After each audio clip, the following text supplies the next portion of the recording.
बच्चों, इस वर्ष आपके लिए virtual training centre Dasturwadi Dadar Mumbai से एक नया YouTube चैनल निर्मित किया गया है।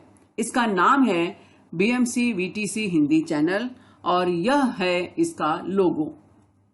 महाराष्ट्र राज्य शैक्षणिक संशोधन व प्रशिक्षण परिषद विद्या परिषद द्वारा निर्धारित अभ्यासक्रम तथा महाराष्ट्र राज्य पाठ्यपुस्तक निर्मिति व अभ्यासक्रम संशोधन मंडल द्वारा निर्मित पाठ्यपुस्तकों पर आधारित कक्षा 1 से 10वीं तक 5 निहाय शैक्षणिक वीडियो देखने के लिए BMC VTC हिंदी चैनल को लॉग इन एवं सब्सक्राइब करें।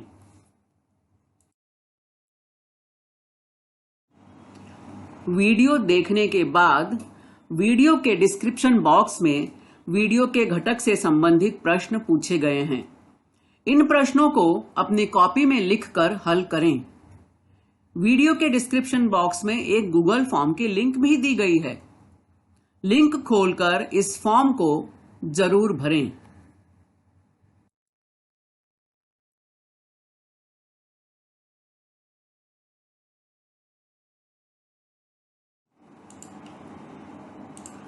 अभी जिस लिंक के बारे में मैंने बात की वह लिंक यहां दी गई है, तो डिस्क्रिप्शन बॉक्स में यह लिंक आपको मिलेगी।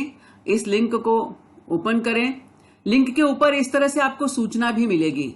अपना अभिप्राय नीचे दी गई लिंक में अवश्य व्यक्त करें। तो इस लिंक को जरूर खोलें। इसमें जो भी प्रश्न पूछे गए हैं उनके उत्तर आपको देने हैं। बहुत ही सरल और सामान्य प्रश्न है, इसलिए आप सभी से विनम्र निवेदन है कि इस लिंक को जरूर खोलें और इसे भरें।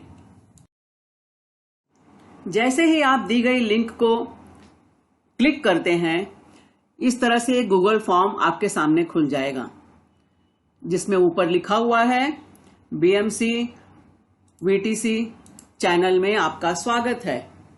वीडियो देखने के बाद अपने सुझाव मत अवश्य दें। तो उस फॉर्म में आपको इस तरह से जानकारी पूछी गई है आपसे। आपका नाम, तो यहां आप अपना नाम लिखेंगे। आपकी पाठशाला का नाम, अपनी शाला का नाम लिखना है आपको यहां पर। तो चलो एक प्रैक्टिकल करके देखते हैं कि हम जब मोबाइल में अपना चैनल खोलते हैं तो हमें किस तरह से दिखाई देता है। यह मैंने अपना चैनल खोला है BMC VTC हिंदी चैनल और भूगोल का पहला पाठ है पृथ्वी और रेखा जाल। इस वीडियो के स्क्रीन के हम दाईं ओर देख रहे हैं, एक छोटा सा चिन्ह बना हुआ है। जब इस चिन्ह को हम क्लिक करते हैं तो इसी के नीचे खुल जाता है डिस्क्रिप्शन बॉक्स। इस डिस्क्रिप्शन बॉक्स में कुछ प्रश्न पूछे गए हैं जिनके बारे में हमने पहले बात की है। इन प्रश्नों को आपको ध्यान से पढ़ना है, इन्हें अपनी कॉपी में लिखना है और इन प्रश्नों के उत्तर भी लिखने हैं। इन प्रश्नों के उत्तर आपको कहां मिलेंगे? इसी वीडियो में मिलेंगे। तो जब आप इस वीडियो को ध्यान से देखेंगे तो आपको उनके उत्तर मिल जाएंगे। और जहां पर ये प्रश्न खत्म होते हैं उसी के नीचे आपको ये लिंक दी गई है। इस लिंक को खोलें। जैसे ही इस लिंक को आप क्लिक करेंगे ये लिंक अपने आप खुल जाएगी। इसमें गूगल फॉर्म मिलेगा आपको और उस फॉर्म में कुछ प्रश्न पूछे गए हैं, बहुत ही सहज और सरल प्रश्न। उनको टिक मार्क कीजिए और इस फॉर्म को सबमिट कीजिए। फॉर्म के लास्ट में नीचे सबमिट की बटन मिलती है, आप सबमिट क्लिक करेंगे तो आपका ये फॉर्म जमा हो जाएगा, पूरा हो जाएगा। तो इस तरह से यह आपकी प्रक्रिया पूर्ण होती है।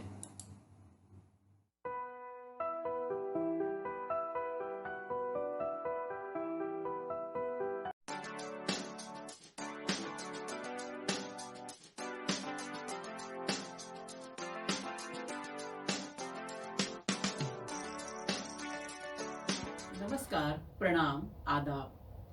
वर्चुअल क्लास स्टूडियो में आप सभी का हार्दिक स्वागत। कोविड-19 के प्रादुर्भाव की वजह से आज सभी विद्यार्थियों के लिए शाला में प्रत्यक्ष शिक्षा लेना मुश्किल हो रहा है। इस मुश्किल घड़ी में बृहन मुंबई महानगर पालिका ने एक सराहनीय कदम उठाया है और YouTube चैनल की शुरुआत की है। अपने इस YouTube चैनल के अंतर्गत हम शिक्षक आपके समक्ष अपने अपने विषय से संबंधित वीडियो लेकर आते रहेंगे। तो आज मैं श्रीमती पूर्णिमा पांडे वर्चुअल क्लास से उपस्थित हूँ अपना एक विषय और अपना एक घटक लेकर। तो चलें अपने विषय की ओर। कक्षा छठी के भूगोल विषय के सत्र में मैं पूर्णिमा पांडे आप सभी को सादर आमंत्रित करती हूँ। पाठ 2 रेखा जाल का उपयोग करें, भाग 2। चलो रेखाओं का उपयोग करें। इसमें हम स्थान और विस्तार के संबंध में कुछ प्रश्न देखेंगे।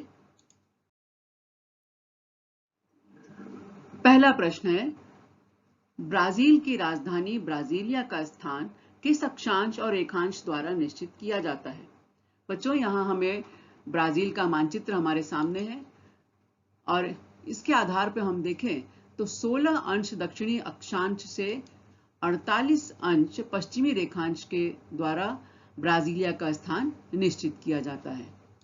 और यहाँ पर हम देख रहे हैं 0 अंश पर हमारी भूमध्य रेखा। यदि ब्राजील देश 5 डिग्री 15 मिनट उत्तर अक्षांश रेखा से 33 डिग्री 45 मिनट दक्षिण अक्षांश रेखा के बीच स्थित है तो वह किन देशांतर रेखाओं के बीच स्थित है? यहाँ हम देख रहे हैं 34 डिग्री 45 मिनट पश्चिमी देशांतर से 73 डिग्री 48 मिनट पश्चिमी देशांतर के बीच ब्राजील देश स्थित है। ब्राजील देश का उत्तर दक्षिण विस्तार कौन कौन से गोलार्धों में पाया जाता है? यह है भूमध्य रेखा और हम देख रहे हैं कि ब्राजील देश भूमध्य रेखा के उत्तर में भी है, यानी उत्तरी गोलार्ध में भी है, और ब्राजील देश भूमध्य रेखा के दक्षिण भाग में यानी दक्षिणी गोलार्ध में भी है। तो इस तरह हम कह सकते हैं कि ब्राजील देश का उत्तर दक्षिण विस्तार उत्तरी गोलार्ध और दक्षिणी गोलार्धों में पाया जाता है। ये कर्क रेखा, यह है 0 देशांतर रेखा।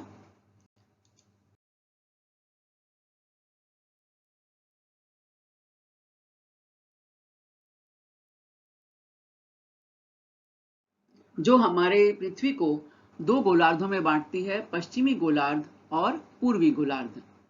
अब अगला प्रश्न है कि ब्राजील देश का पूर्व पश्चिम विस्तार कौन कौन से गोलार्धों में पाया जाता है? तो यहां पर हम देख रहे हैं कि ब्राजील पूर्ण रूप से पश्चिमी गोलार्ध में स्थित है। भूमध्य रेखा, मकर रेखा, कर्क रेखा, 0 देशांतर रेखा। और ब्राजील देश जो है 0 देशांतर के पश्चिम वाले भाग में है, यानी पश्चिमी गोलार्ध में है। तो ब्राजील पूर्ण रूप से पश्चिमी गोलार्ध में स्थित है। विश्व के मानचित्र में ब्राजील, और ब्राजील का हम यदि स्थान और विस्तार देखें तो यह 5 डिग्री 15 मिनट उत्तरी गोलार्ध से लेकर 33 डिग्री 45 मिनट दक्षिणी गोलार्ध के बीच में इसका उत्तर दक्षिण विस्तार है। और पूर्व पश्चिम विस्तार यदि हम देखें तो 34 डिग्री 45 मिनट पश्चिमी देशांतर से लेकर 73 डिग्री 48 मिनट पश्चिमी देशांतर के बीच है। साओ फ्रांसिस्को नदी का विस्तार किन रेखाओं के आधार पर लिखा जा सकता है? साओ फ्रांसिस्को ब्राजील की एक प्रमुख नदी है। यह ब्राजील के मिनस गैरेस राज्य के कैनास्त्र पर्वत से निकलती है। यहाँ हम देख रहे हैं, यह है साओ फ्रांसिस्को नदी का उद्गम स्थल।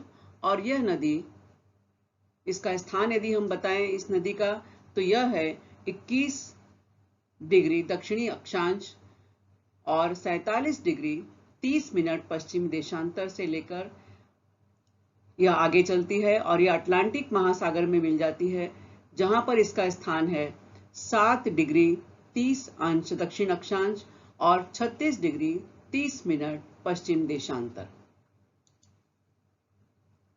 यह है उसका मुहाना, जहां पर वह अटलांटिक महासागर में मिल जाती है। महाराजा द्वीप का स्थान अक्षांश रेखाओं और देशांतर रेखाओं की सहायता से बताना है। यह हम देख रहे हैं महाराजा आइलैंड, और इसका अक्षांश है 0.04 डिग्री उत्तरी अक्षांश और देशांतर है 51 डिग्री पश्चिमी देशांतर। महाराजा ब्राजील का एक बहुत ही खूबसूरत समुद्री किनारा है, बीच है, पर्यटन स्थल है। हर साल यहाँ हजारों सैलानी घूमने के लिए आते हैं।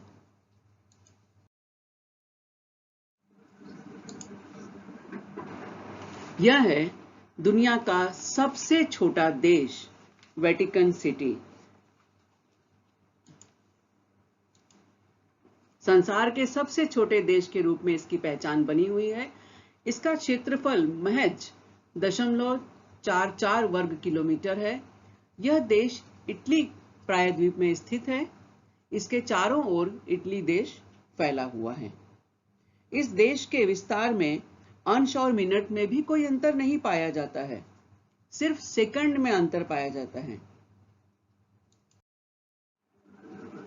यह हम देख रहे हैं इटली, और इसके इटली प्रायद्वीप के पास ये छोटा सा देश वेटिकन सिटी।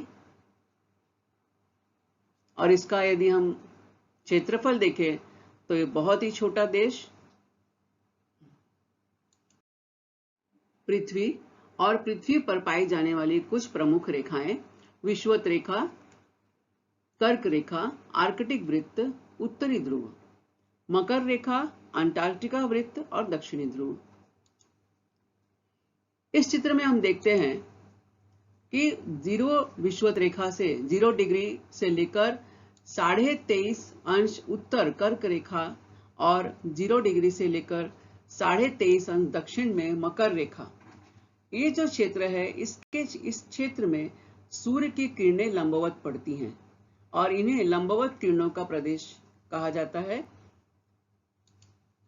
इसके बाद हम देखते हैं कि 23.5 अंश यानी 23 डिग्री 30 मिनट उत्तर कर्क रेखा से लेकर 66 डिग्री 30 मिनट आर्कटिक वृत्त तक, और उसी तरह हम दक्षिण में देखें तो 23 डिग्री 30 मिनट मकर रेखा से लेकर 66 डिग्री 30 मिनट अंटार्कटिका वृत्त तक का जो क्षेत्र है यह है तिरछी किरणों का प्रदेश, यानी यहाँ सूर्य की किरणें तिरछी पड़ती हैं। और इसके बाद हम देखते हैं उत्तरी ध्रुव प्रदेश 90 डिग्री और उसी तरह 90 डिग्री दक्षिणी ध्रुव प्रदेश। यहाँ सूरज की किरणें अति तिरछी पड़ती हैं, यानी बहुत ही तिरछी पड़ती हैं और इतनी तिरछी हैं कि यहाँ दिन जो है वो 24 घंटे से अधिक का भी हो सकता है। यहाँ 24 घंटे की कालावधि में दिन और रात होते हैं।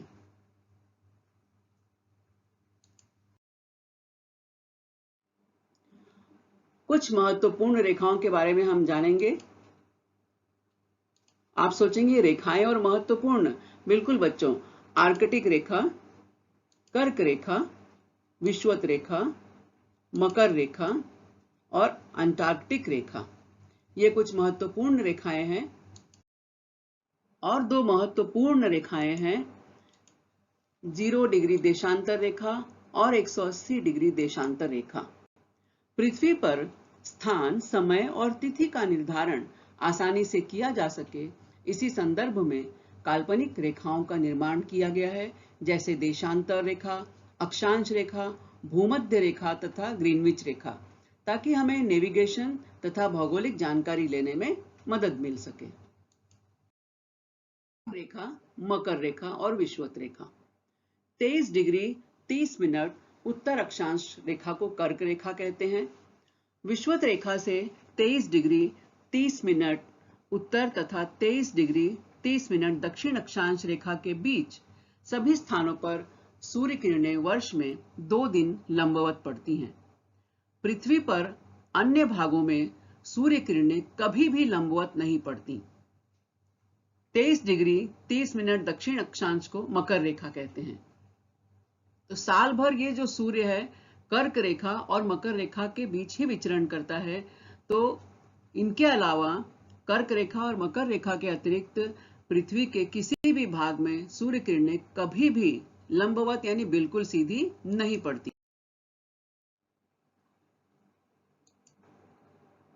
विषुवत रेखा वह अक्षांश रेखा जो पृथ्वी के मध्य भाग से गुजरती है और पृथ्वी को उत्तर और दक्षिण दो समान भागों में बांटती है विषुवत रेखा कहलाती है।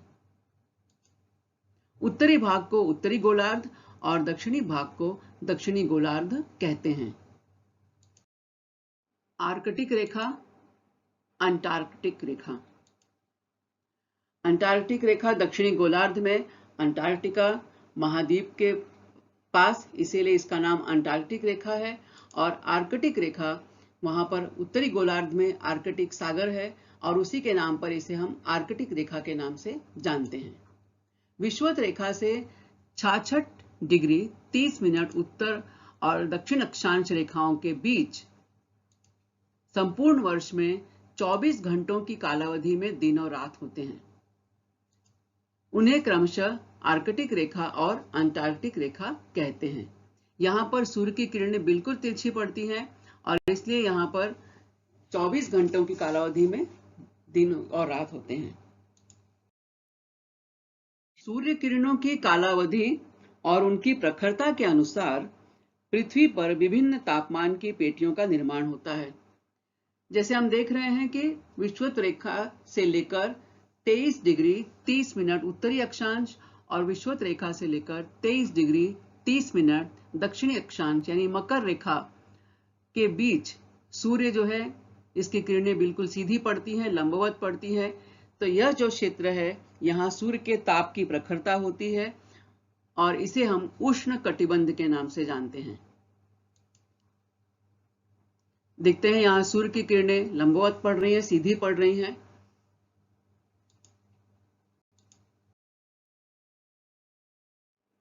उसी प्रकार 23.5 अंश उत्तर अक्षांश यानी कर्क रेखा से लेकर 66.5 अंश उत्तरी अक्षांश के बीच का जो भाग है, वहां सूर्य की किरणें तिरछी पड़ती हैं, यानी सूर्य की किरणों की प्रखरता कम रहती है। उसी तरह हम दक्षिणी गोलार्ध में देखें तो 23.5 अक्षांश दक्षिण से लेकर 66.5 अक्षांश दक्षिण, इनके जो बीच का क्षेत्र है, यहाँ पर हम देख रहे हैं कि सूर्य की किरणें तिरछी पड़ती हैं, जिसकी वजह से इन किरणों की गर्मी या ताप कम रहता है। तो यहाँ पर जो तापमान पेटी बनती है उसे हम कहते हैं समशीतोष्ण कटिबंध। 90 अंश उत्तरी ध्रुव और 90 अंश दक्षिणी ध्रुव पर सूर्य की किरणें वर्ष भर बिल्कुल तिरछी पड़ती हैं, एकदम तिरछी पड़ती हैं, जिनके कारण सूर्य के किरणों की प्रखरता या उनका ताप यहाँ बहुत कम प्रभावित करता है, ना के बराबर प्रभावित करता है। इस क्षेत्र में साल भर बर्फ छाई रहती है, बर्फ ही बर्फ चारों ओर रहती है और यह क्षेत्र जो है शीत कटिबंध के नाम से जाना जाता है।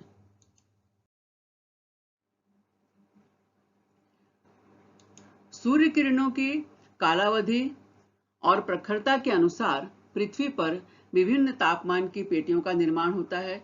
अभी हमने देखा इसको।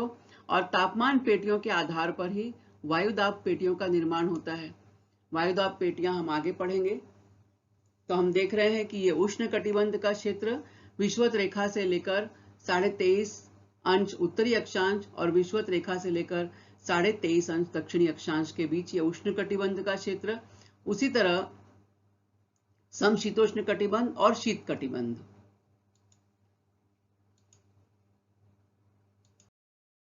सूर्य की प्रखरता के कारण पूरी पृथ्वी पर अलग अलग ताप पेटियों का निर्माण होता है, अलग अलग कटिबंधों का निर्माण होता है और उन्हीं के अनुसार वनस्पति और प्राणी संसाधनों में भी विविधता पाई जाती है।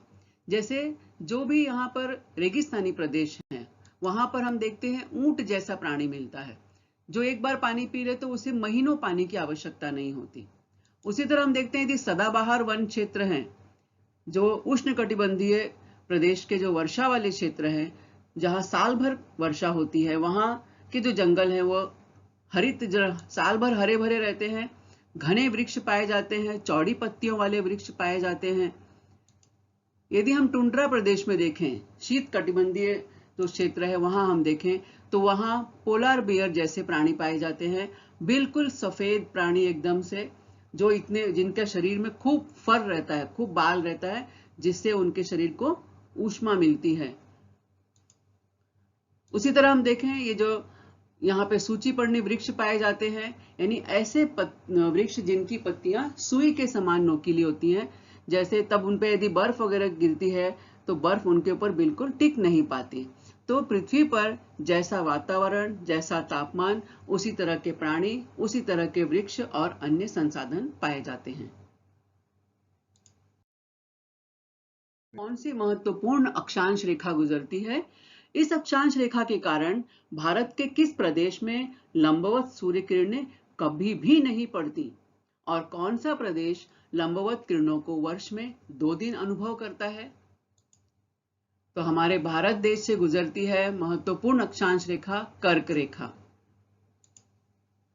और ये कर्क रेखा भारत के 8 प्रदेशों से गुजरती है: गुजरात, राजस्थान, मध्य प्रदेश, छत्तीसगढ़, झारखंड, पश्चिम बंगाल, त्रिपुरा और मिजोरम।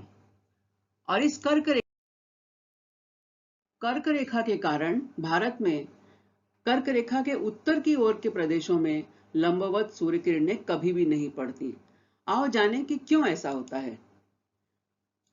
कर्क रेखा और ये मकर रेखा। हमारा देश भारत उत्तरी गोलार्ध में स्थित है।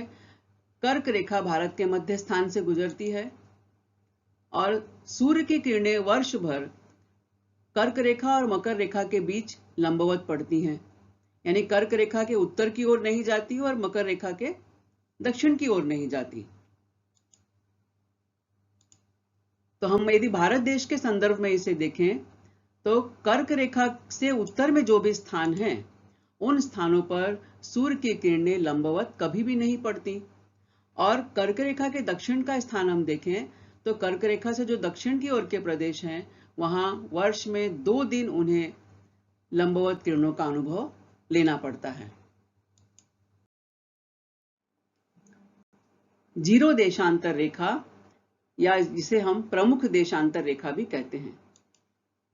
भूमध्य रेखा या इक्वेटर विषुवत रेखा हमारी पृथ्वी को 2 गोलार्धों में बांटती है, उत्तरी गोलार्ध और दक्षिणी गोलार्ध। इसकी जानकारी हमने ली है। और उसी तरह यह जीरो देशांतर रेखा या प्रमुख देशांतर रेखा हमारे पृथ्वी को 2 प्रमुख गोलार्धों में बांटती है, पूर्वी गोलार्ध और पश्चिमी गोलार्ध। रेखा प्रमुख देशांतर रेखा। यह रेखा इंग्लैंड के ग्रीनविच शहर से गुजरती है, इसलिए इसे ग्रीनविच रेखा भी कहा जाता है।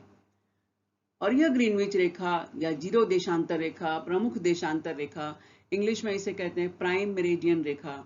सो प्राइम मेरिडियन लाइन या प्रमुख देशांतर यह विश्व मानक समय तथा विभिन्न देशों के मानक समय के बीच मेल स्थापित करने का काम करता है। यह देशांतर ग्रीनिच देशांतरीय रेखा GMT, ग्रीनविच मीन टाइम के रूप में भी जाना जाता है। यानी जब इस देशांतर रेखा पर, प्रमुख देशांतर रेखा पर दोपहर के ठीक 12 बजते हैं, तो उसी के संदर्भ में विश्व के अन्य स्थानों के समय की गणना की जाती है। दुनिया भर में एक रूपता बनाए रखने के लिए विश्व की समय सारणी और तारीख को एकजुट करने के लिए अंतरराष्ट्रीय तिथि रेखा तैयार की गई थी। 180 देशांतर रेखा यह महत्वपूर्ण देशांतरीय रेखा है। प्रमुख देशांतरीय रेखा से पूर्व और पश्चिम की ओर 180 देशांतर रेखा तक अन्य देशांतरीय रेखाएं बनाई जाती हैं। 180 डिग्री देशांतर रेखा के संदर्भ के द्वारा ही अंतरराष्ट्रीय तिथि रेखा का विचार किया जाता है। यानी 0 डिग्री देशांतर रेखा को हम प्राइम मेरिडियन या प्रमुख देशांतर रेखा कहते हैं, और 180 डिग्री देशांतर रेखा के आधार पर एक रेखा खींची गई है, काल्पनिक रेखा, जिसे हम अंतरराष्ट्रीय तिथि रेखा या इंटरनेशनल डेट लाइन के नाम से जानते हैं। यह अंतरराष्ट्रीय तिथि रेखा प्रशांत महासागर के बीचों बीच उत्तर से दक्षिण की ओर खींची गई एक काल्पनिक रेखा है। इस रेखा पर तिथि या दिनांक का परिवर्तन होता है। आपके पाठ्य पुस्तक में कुछ प्रश्न दिए हुए हैं। आमने सामने वाली देशांतर रेखाओं से तुम्हारी समझ में क्या आता है? तो बच्चों, ये सीधा सीधा इसका अर्थ होता है कि किन्हीं भी दो आमने सामने की देशांतर रेखाओं के अंशात्मक मूल्यों का योग 180 डिग्री होता है। अभी इसके नीचे उदाहरण के द्वारा हम समझेंगे इसको और अच्छी तरह से कि निम्न देशांतर रेखाओं के सामने वाली देशांतर रेखाएं कौन कौन सी हैं? 90 डिग्री पूर्व, 170 डिग्री पश्चिम, 30 डिग्री पूर्व, 20 डिग्री पश्चिम। तो सबसे पहले हमें जो भी रेखा दी गई है उसके सामने की देशांतर रेखा निकालना है। तो यहाँ पर जो भी आपको देशांतर दिया गया है, पूर्व दिया है तो उत्तर में पश्चिम हो जाएगा जब उसका आंसर हम निकालेंगे। यदि पश्चिम दिया है तो आंसर में वो पूर्व हो जाएगा। ये इतना नियम ध्यान में रखो। और उसके अलावा हमने पढ़ा अभी कि इनका देशांतर रेखाओं के अंशात्मक मूल्यों का योग 180 डिग्री होता है। तो जब हमें पूछा गया है 170 डिग्री पश्चिम, तो इसका उत्तर होगा 180 में से हम 170 घटा देंगे तो कितना हमें मिलता है? 10 डिग्री। और मैंने बताया कि हमें जो देशांतर हमें प्रश्न में दिया गया है, आंसर लिखते समय उसका उलट, उसका अपोजिट हम देशांतर लिखेंगे। तब चूंकि यहाँ 170 पश्चिम देशांतर दिया हुआ है तो वो उत्तर में आएगा 10 डिग्री पूर्व देशांतर। 170 और 10 जोड़ने पर हमें उत्तर मिलेगा 180। तो हमारा उत्तर ये सही है, इसलिए यह होगा 10 डिग्री पूर्व देशांतर। उसी तरह 90 डिग्री पूर्व ये प्रश्न में दिया गया है।